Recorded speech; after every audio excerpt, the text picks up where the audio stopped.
We're back with Hannah Juanita. The new album is Tennessee Songbird, and the song you just heard is Granny's Cutlass Supreme. Just maybe not totally connected to the album, but just so overflowing in personality. What's your granny like?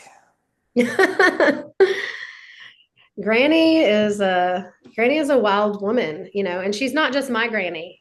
She's your granny if you want her to be. She's more a universal granny for everyone. And I like to say she has the country living wisdom that she wants to share with the world.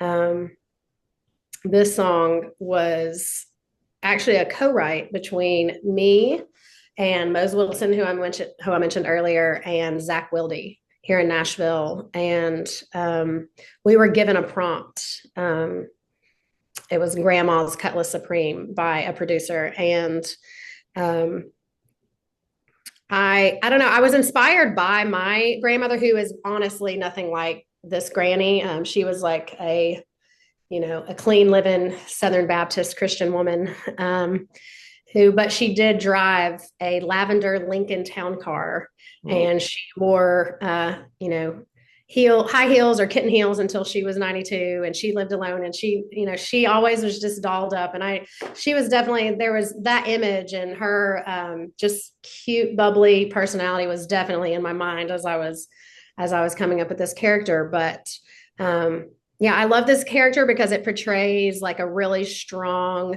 bold woman, at maybe an older age that,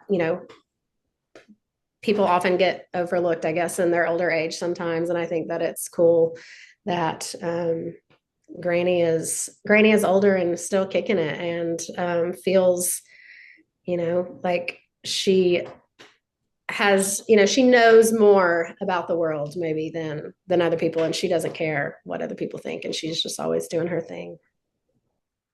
Yeah, I feel like she's probably not going to be too overlooked if she's driving her car in the front lawn in a bikini.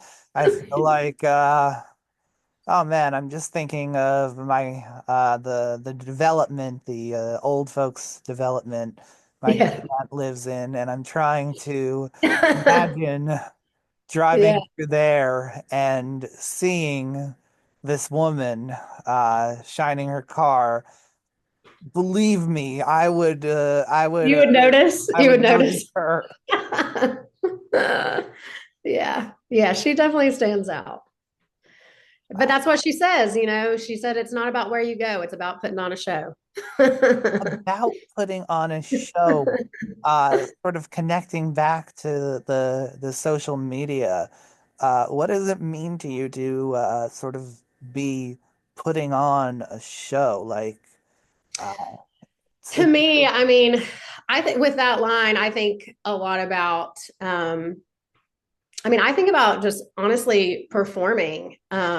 I've really found a love for performing truly, not on, honestly, not as much on social media. I'm trying, I have learned ways that I like to engage with social media for sure.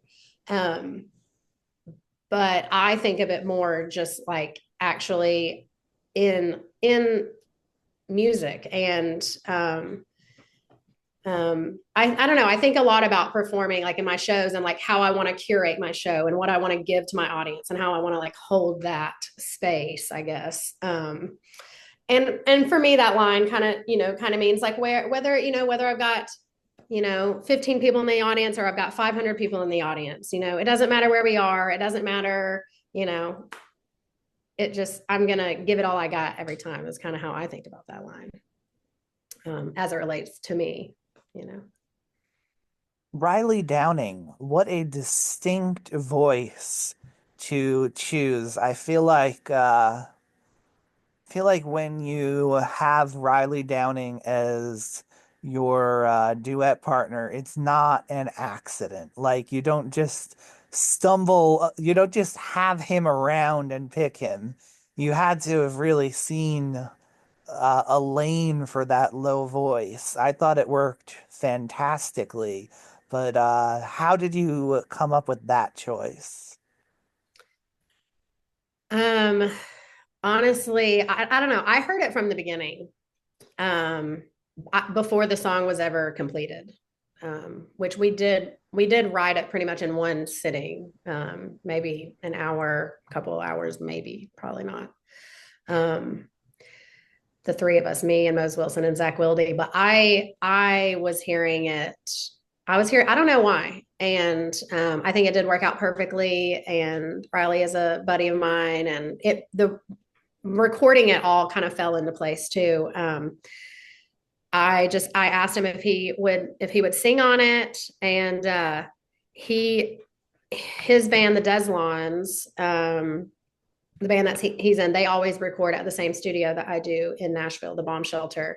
And I had a day scheduled, and it was right at the end of their week, that when they were there recording for a week. So it just fell into place for him to come over to the other room and sing, um, one morning, um, after they had actually played the night before at the American Legion. So we kind of had a late night and then a little bit of an early morning in the studio. So but it was fun. We had a good time. But yeah, Ah, everything just fell into place. And I don't know. I just heard him on it from the beginning. love the Deslons. Yeah.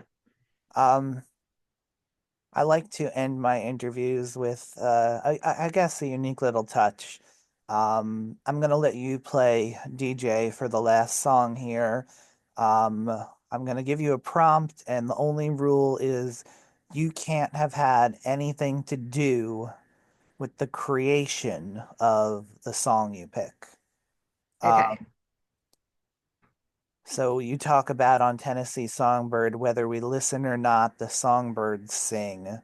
Um, I want you to think of a song that just sounds like someone who's just singing like they're a songbird. They don't care who's listening. They don't care if anyone's listening. They just have to sing it. The first artist that definitely comes to my mind is Melissa Carper. Um, I love her voice, and I think her vibrato reminds me of a songbird. um, but you want me to pick a specific song? Yeah. Um, I love her. "And a Day Goes By" is probably one of my absolute favorite songs that she does. And I have nothing to do with that song. No, another really solid pick. Yeah. We could definitely relate on some musical choices. Oh yeah, that song. And then there's another one off her new record that I'm Born in Ya. Oh, that's the one that I want to choose. Born in Ya. It's Okay. off her new record. And it's almost about this, like, if you just have to sing, it's like you have to have it in your blood.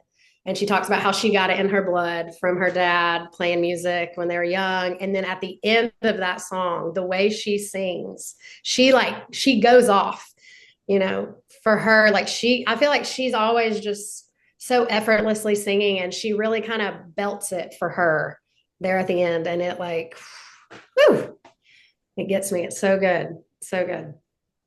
Juanita, thanks so much for coming on the show. Thanks, Trevor. Thanks for having me.